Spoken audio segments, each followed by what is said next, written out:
And we are back for another episode of the Double Switch Podcast. Maybe my favorite episode. It's that point where, all of our hopes and dreams, they're possible right now. Everything that we think this team can be, it's all on the table. Whatever, like the World Series is still ours to get at this point. I mean, it's February 3rd, February 4th. I don't even know what day it is, but the Phils are almost back. Spring training in a week and a half. A week and a half it's over. Sounds about right. It's over. The dark days are over. Phils are almost back, and we're back for another episode, first time in like a month. But yeah, we're here to talk today about the offense, the Philadelphia offense. So much to talk about, but before we get to it, how you doing, Johnny? Doing excellent, Josh. Like you just said, the light at the end of the tunnel is there. We made it. For all you baseball fans that have been just trying to enjoy other sports and just not getting that same feeling, we're back. Baseball's back, and we're going to talk some Phillies offense, which, I mean, we all know a lot of good things ahead for this young and mixed offense. Very excited. Yeah, and it's a particularly nice return to baseball because, one, we left on an absolutely terrible note last October. For sure. And two, there was absolutely nothing to get us through the offseason in terms of moves, in terms of Nothing happened. So we just got to think about, all of our failures all winter. So I'm glad that we no longer have to do that. And I mean, even this episode, I'm super excited, but like nothing's changed. So it's going to be a whole lot of us talking about guys that everybody already knows, who we've been watching for years and years. But I can never stop talking about our guys. So I'm looking forward to it nonetheless. Yeah, and I mean, like we all know, even though it's the same general offense, guys just don't – you rarely see a team put up the exact same stats as they did the year before and exact same performance. So, obviously, there's either room to improve or digress, and we're going to dig into it. Yeah, I should have asked you this before we started. Where do you want to even start here, Johnny? I mean, this Phillies team, this offense – do you want to start with like the things we're kind of expecting to go right? Do you want to start with the things we're kind of worried about, players we're worried about, players we're excited about, the keys to the offense? I mean, I'm just going to throw this right to you, and you pick one of those themes, and you set the tone here. Okay. All right. Well, personally, I like to start with what we're worried about. This is Philadelphia Double Switch podcast. Yeah, this is Philadelphia. We're obviously going to worry about what could go wrong. It's not all clearly, as we all saw in the postseason. It's not all sunshine and rainbows. There is things to be worried about. We all saw it. We made no moves. We have a lot of trust in our internal options, but there's definitely some notable things that we should be worried about and be a little skeptical of going into the year. And I think the number one right now is that sixth infield spot. Everyone knows Sosa is that fifth guy, first guy off the bench in the infield. But where do we turn to for the sixth guy? Is it going to be Rodolfo Castro? Is it going to be Cody Clemens? Would it be Derek Hall? Would it be Weston Wilson? Do we go with an external option? Like, those aren't great options. Yeah, I'm going to take your point and kind of expand it to a bigger point. I think the bench as a whole is kind of something to be concerned about. We know that just based off of what we saw last year, when the starters on this team kind of can't get it going, there wasn't a spark anywhere to be found. Sosa, depends who you're kind of expecting, but Wilson, Stubbs, Cave, all of those guys, they're completely adequate baseball players, and I mean they're probably major leaguers. But none of those guys presented kind of the Brad Miller type spark that we grew so fond of. And I mean, you look at these winning teams, especially in Philadelphia. We grew up with Matt Stairs, and we grew up with a bench that Greg Dobbs.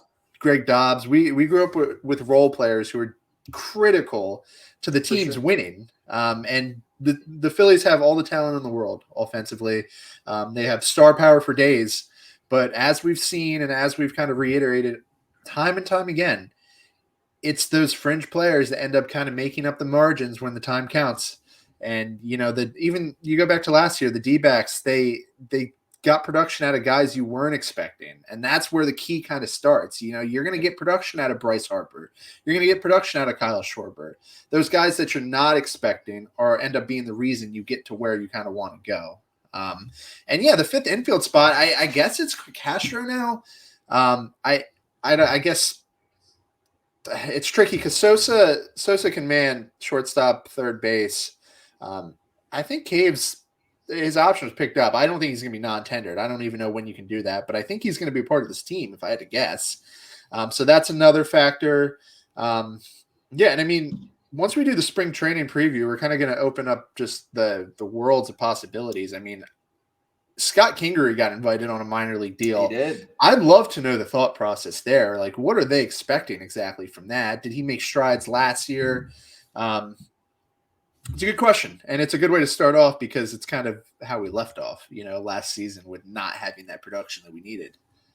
Yeah, I mean, the way I see it, our biggest flaw was that we had off the bench, it wasn't that key Brad Miller type. It was a younger guy with that. A lot of them, I mean, look at all of them, Derek Hall, Cody Clemens, they all have higher strikeout rates, and they tend to, like in big situations, either strike out or roll over a good pitch. We need a guy in that spot. I think it would be better if we went out and got a veteran guy that's still in the market, maybe a la Whit Merrifield, 35 years old, probably not going to get a starting job at second base for any team in baseball, if we're being realistic. But he doesn't strike out that much. He's a veteran. He'd probably get along with the guys in the clubhouse. And I think it's a much better option. And I just think we need a guy that can have a competitive at bat in a competitive part of the game. And we can't bet on these fringe MLB players to do that in important situations. Yeah, at the very least, I think it needs to be a righty because moving into my point, I guess we're going to go back and forth here. One major theme that we're going to have to watch and we're going to have to monitor is it's kind of like a culmination of things. We obviously saw what went wrong with the right-handed bats in the postseason. We have a tendency to swing and miss really badly, especially from the right side.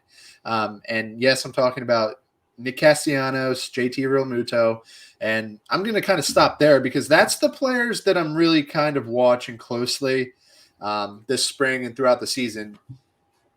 JT Realmuto is he's getting up there in age, and he's done so much for us. He's just an incredible catcher, incredible talent, and he's super athletic. So I don't think there's going to be any cliff here. But from 2022 to 2023, we saw a decline in production. And this is a catcher that we signed to be a middle-of-the-order bat. So once he stops being that middle-of-the-order bat, you kind of have to start thinking about how this lineup's going to be constructed. What can we really expect from JT in terms of playing time, which is a whole nother thing. I mean, if you're not playing JT Realmuto 140 games a year, are you playing Garrett Stubbs more? That's one question I'm sure they're thinking about. And then is he, can we expect the 260, 270, 280, 25 homers out of JT? If I was a betting man, I would say no. Obviously, I've been proven wrong time and time again on this podcast, so I'm not going to bet. But the point remains, he's a catcher getting up there in age, and he's a key cog in this lineup. If he regresses, we might have a problem.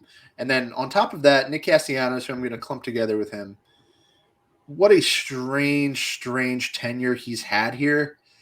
First year, really bad. Last year, pretty good by, his standards for the most part. We've seen the swing and miss just not improve at all. And I know I've seen so many baseball players with that skill set, the ability to swing at everything and miss at everything. Javier Baez is a very good example of that. Those players age terribly. And that cliff that I said probably wasn't going to come for JT, the cliff comes for those players. And then, you're talking about JT regressing. And if Nick Castellanos can't give us that 280, 30-ish homer pop, where's that pop coming from? Because Alec Boehm is he's still a work in progress. He's not the guy we think he can be.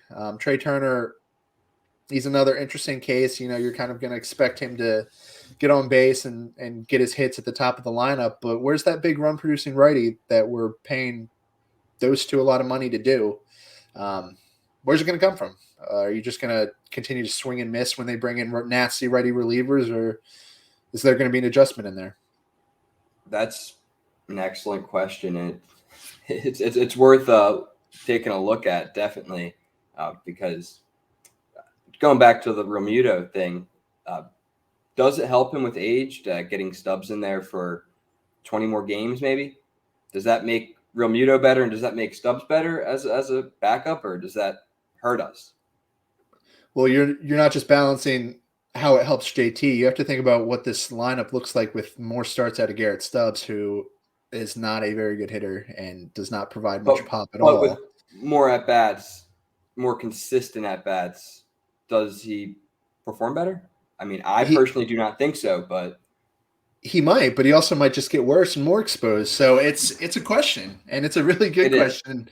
And you have to find the balance there, and what that balance is, I do not know, but they're gonna have to find it.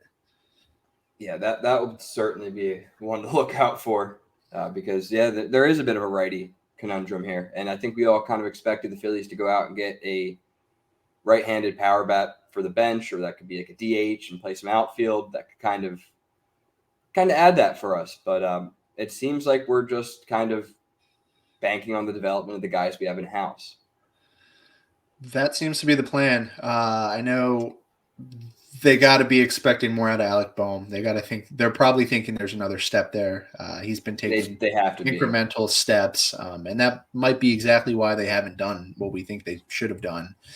They might think there's another gear for him, but there's no way they're sitting in there thinking bank on the same production from JT and Nick Castellanos. I'd be shocked if they were thinking that. They must be thinking it's going to come from Bomer, or it's going to come from Marshy, but not Marshy, right or maybe maybe even Rojas. I don't know. It's tricky. That's a long shot to bank on Rojas to provide pop, but yeah, it does feel like something they glossed over, the right-handed hitting part of this team this offseason.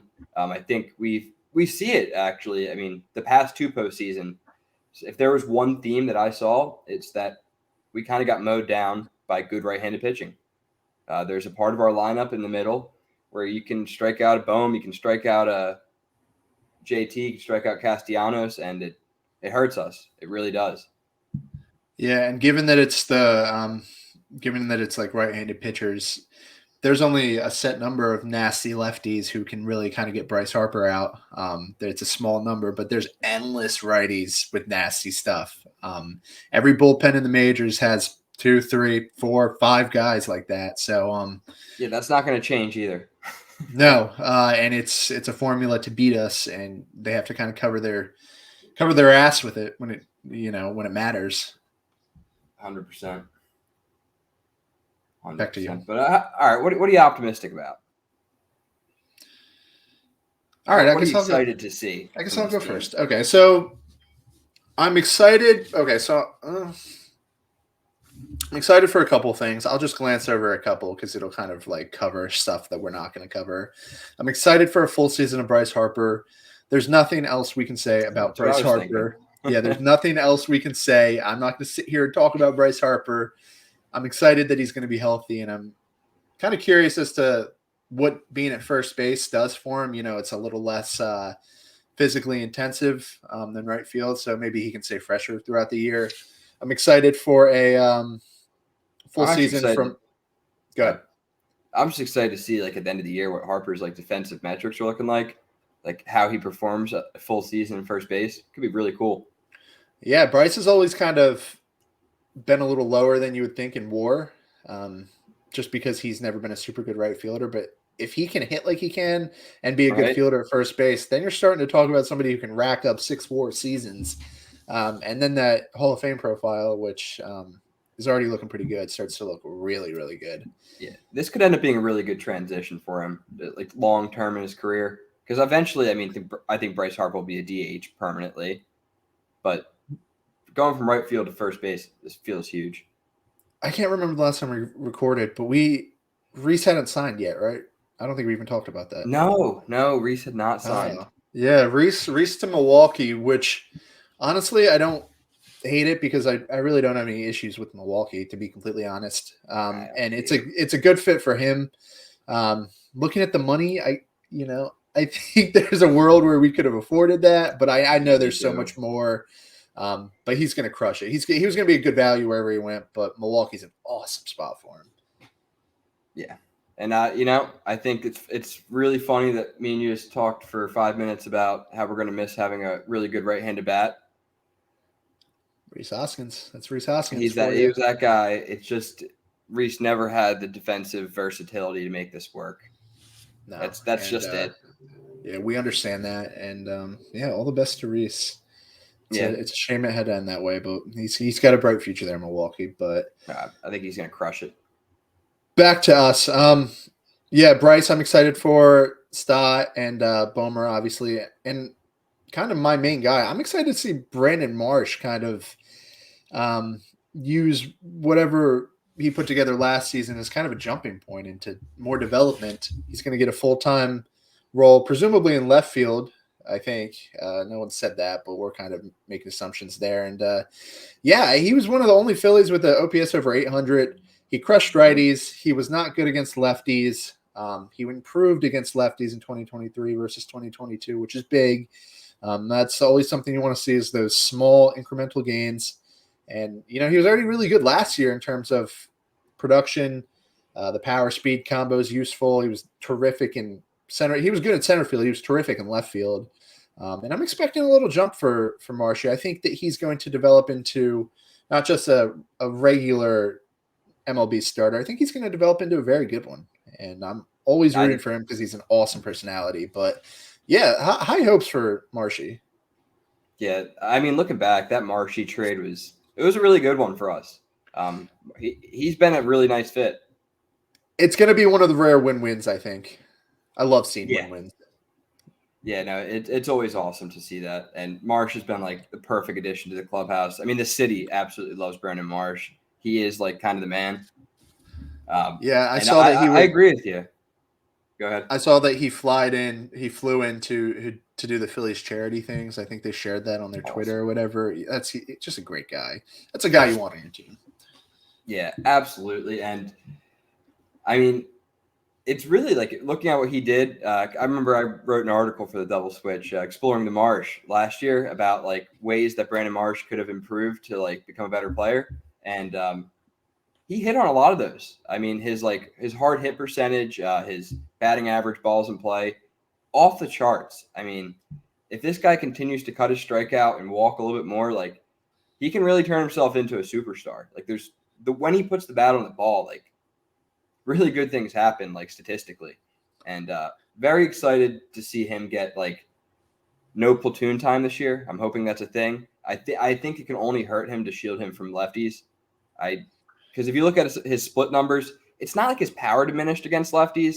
He just didn't hit for great average. His strikeouts went up. He can improve on that. I think he just has to be fully exposed. I don't think he's no child anymore. He doesn't need to be. Don't need to babysit him. Let him go. Take off the training wheels. Absolutely. Let Marshy run. Yeah. And I got to say, go ahead. You first. To follow that up, I was just going to say that Stott, I think Marsh and Stott both put together like those years that they're like, they put themselves on the map. And now this year for both of them is like, are you a star? Prove it. Because if they replicate and improve, then they're putting up star numbers. Yeah, I don't know if I think we should. The hot takes or the bold predictions episode that we do every year. Because a little preview into that, I would have Bryson Stott making the All-Star team. I have huge hopes for him. And he was a 4-win player last year for the most part. With terrific defense, the bat, he was right around 300 all year. He gets off to a hot start, and the Phillies get off to a hot start, which is going to be a key for all of those guys in the All-Star voting. I think the path is there for Marshy or for Stotty. I don't know about Marsh, but high hopes for both of them. Yeah, the outfield's pretty crowded.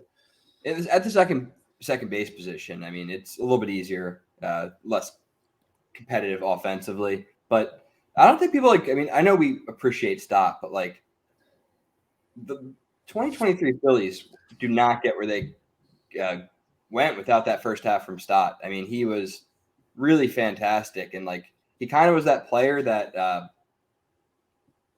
filled all those voids that the other guys kind of leave, like swing and miss, and just like poor situational hitting, which we see a lot of with our righties, like JT and Nick. Through the season, we see a lot of like strikeouts and big situations. Stott doesn't do that with runners on base. He always puts together a good at bat, and it's always competitive. Yeah, it's a nice refresher for a very strikeout prone lineup. I just wish he was a righty and he balanced out the right side. I know. But he hits lefties well, so it's like not a big deal. Yes. And defensively, he was the best infielder we had in the infield. So he was the best second baseman in the league. The fact that he didn't win a Gold Glove was insane to me. That was insane. He was spectacular there.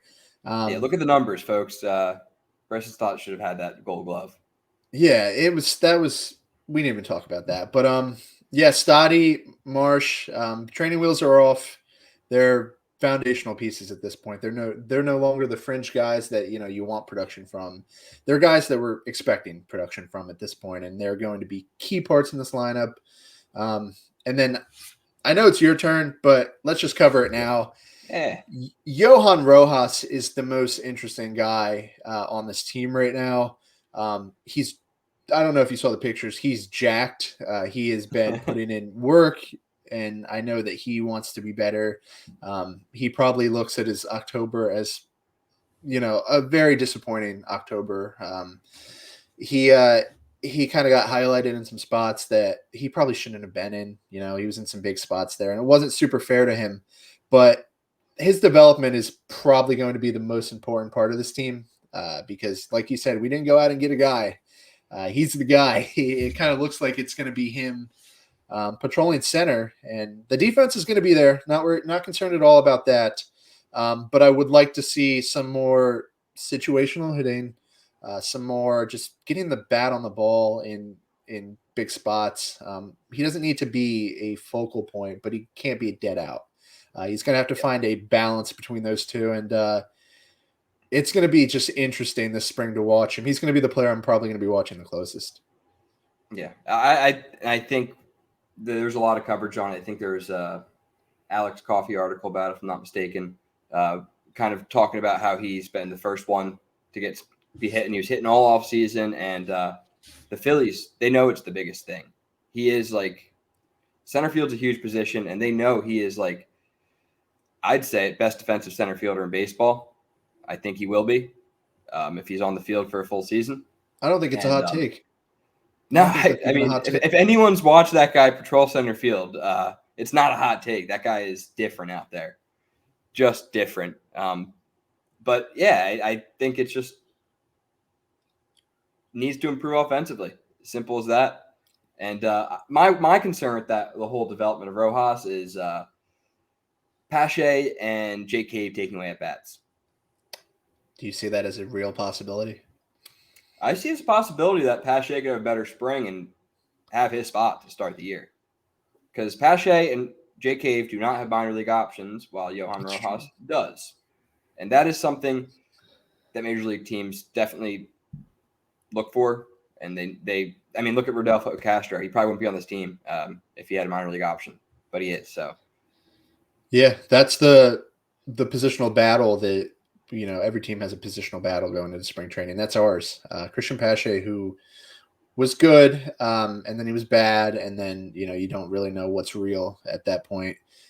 Both are spectacular defenders. So I think whoever comes out and whoever hits better in spring training is probably going to get the bulk of the playing time. And yeah, that is scary because that can easily swing the way we don't want it to swing. And if Rojas might have made a jump and he just didn't show it in spring, he's starting in the minors. But hopefully, yeah, things like that just end up working out. And I think he does have another gear, Rojas does. And I'm just hoping that, he kind of has something to show for what it looks like was a productive offseason for him.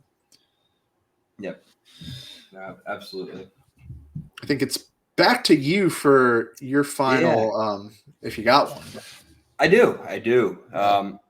At first, it was kind of broad. I was going to go with bullpen, but now I thought about it a little more as we talked, and Orion Kirkering. Whoa. This is an offensive preview. Oh, I skipped ahead. He's a pitcher. Oh, my God. Now we got to start knocking. Yeah, hold that thought until you took my other one, though.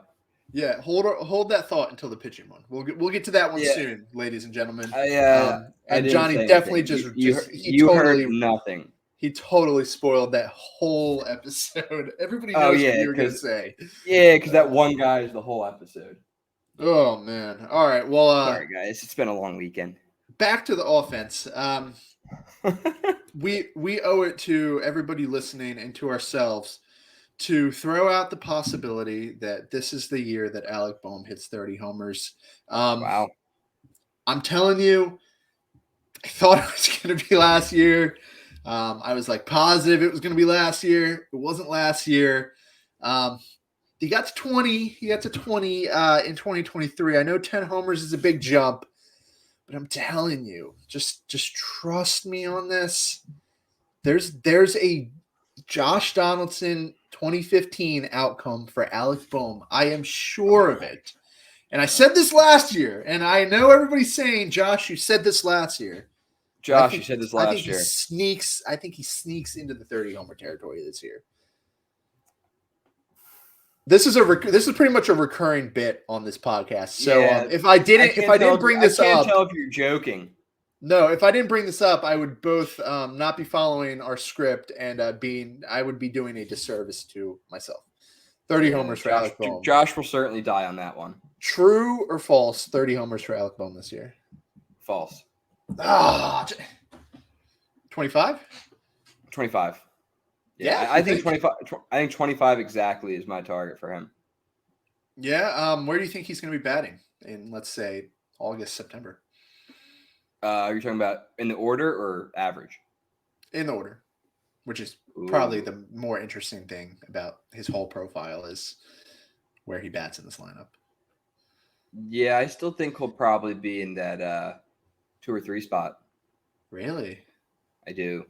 I don't think anything like. Yes, we've all been disappointed with Alec Bohm's development. We expected like superstar stuff, but we can't ignore that he was really good for like contact hitting last year. I mean, his ability to use like both sides of the field was really good, and we need that at the top of the order because look at our other righties; they don't have that ability.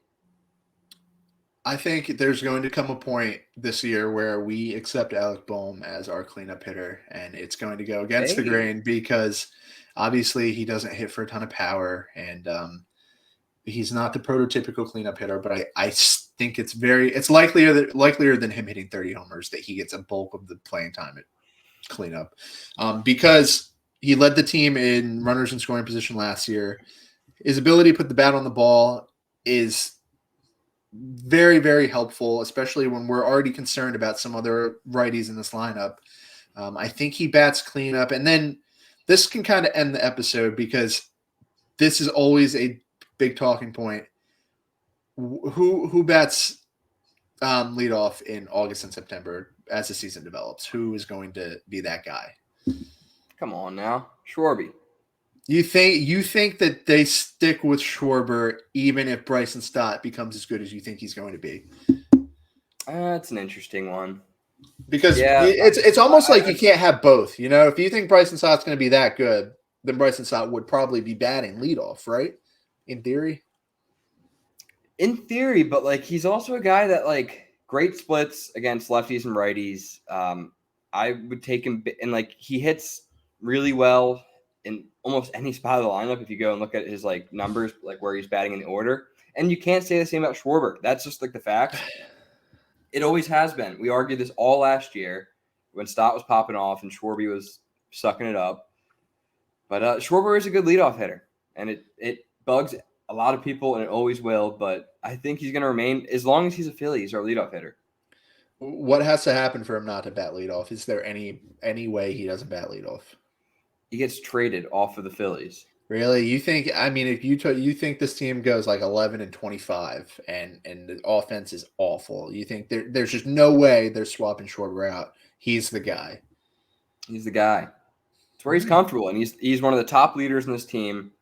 Unless he comes to a realization and tells Topper that I got to move somewhere else, which I don't see, then I think he's the guy, and I don't even second guess it. Yeah, I'm not going to argue because you're probably right. It's just, I mean, Stott, I like Stott in the 5 hole. I'd like him in literally anywhere in the lineup. Yeah. I think he'd be a great leadoff hitter. I love his approach. He takes a lot of pitches, and but I like having Stott as that guy that could be anywhere in the lineup. It's funny because coming into this episode, I had all these thoughts in my head. I'm like, wow, all this is crazy. But I mean, this whole offense and even this preview that we just did it's exactly like what you would think it would be. I mean, the guys we're nervous about are obvious for obvious reasons. The guys we're excited about are obvious for obvious reasons. Virtually no changes to the lineup. We're pretty much doing what the front office did and just running it back, both how we feel about the team. It's the offense is good enough to get there. It's just baseball is such a combination of things going right, and you have to just hope things go right because the talent's there. Talent's always been there for the past couple of years. It's just things got to click. Here's to hoping it's going to click this year. I know. I for one really thought by the time we were talking about our offensive preview, we would have a veteran bench bat. I really thought we would. I was convinced. I think a lot of us were, and I still don't understand the hesitation for that. And that is probably still my biggest grudge against the Phillies right now. Maybe, just maybe, Dave Dombrowski was waiting for us to break down the Phillies offense to kind of let him know what they need. Maybe. Oh, okay. Maybe. I'm just saying. If they go out and sign somebody tomorrow, then maybe. Yeah, if we sign Whit Merrifield tomorrow, you owe me $1.